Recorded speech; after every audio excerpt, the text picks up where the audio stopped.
Please help me welcome your final speaker, Jenny Zheng. Tell me about it. Tell me about it. Jenny Zheng.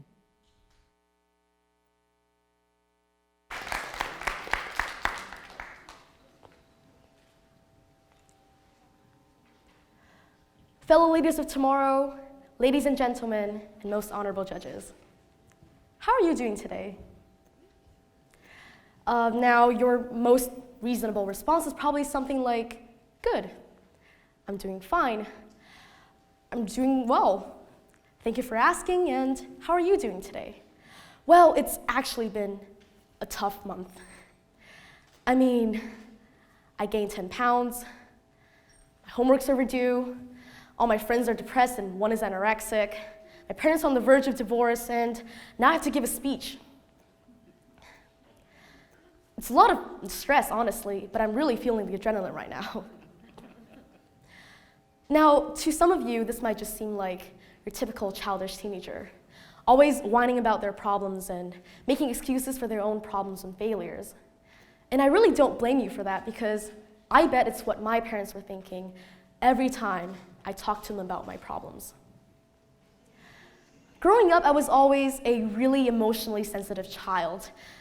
I mean, I laughed a lot, I smiled a lot, but I also cried a lot. And that gave my mom hell. She was always so frustrated. And every time she raised her voice to tell me to stop my unintelligible sobbing, it would only make my face redder and make my tears spill out faster. You see, like most people, my family believed that acting emotional was a sign of weakness and immaturity.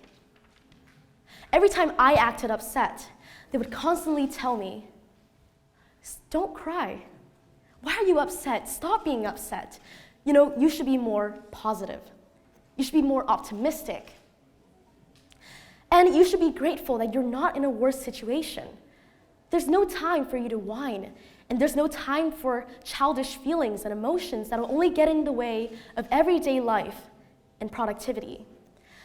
And as I grew older, I guess I started to believe that more and more.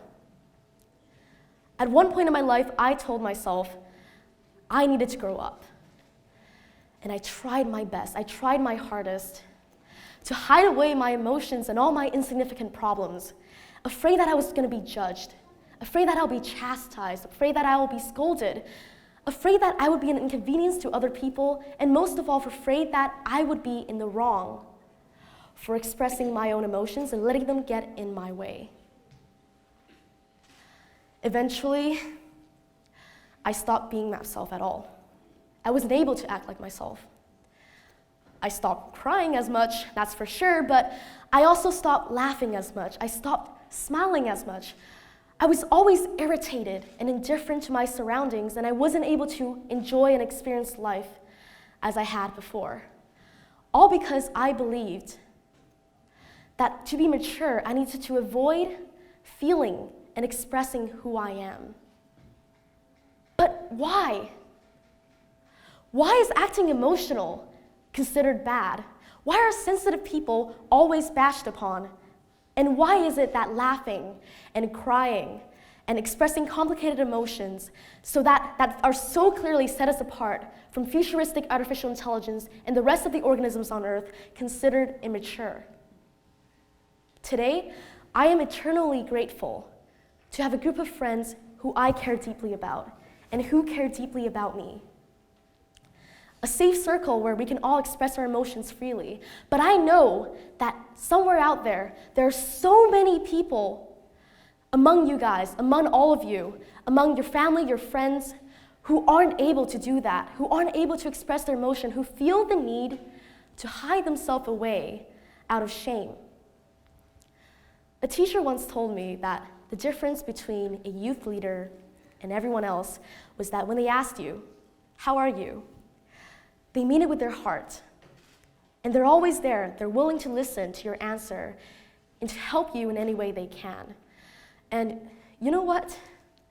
I disagree with that, because I believe that no matter your age, your gender, your ethnicity, your culture, your religion, everyone plays a part in shaping our community, listening to each other, and creating a safe space where we can all express ourselves freely. It is not childish to cry.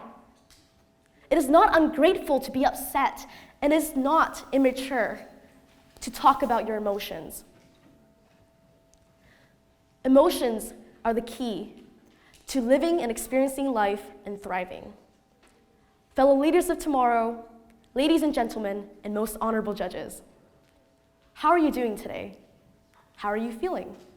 Please tell me about it.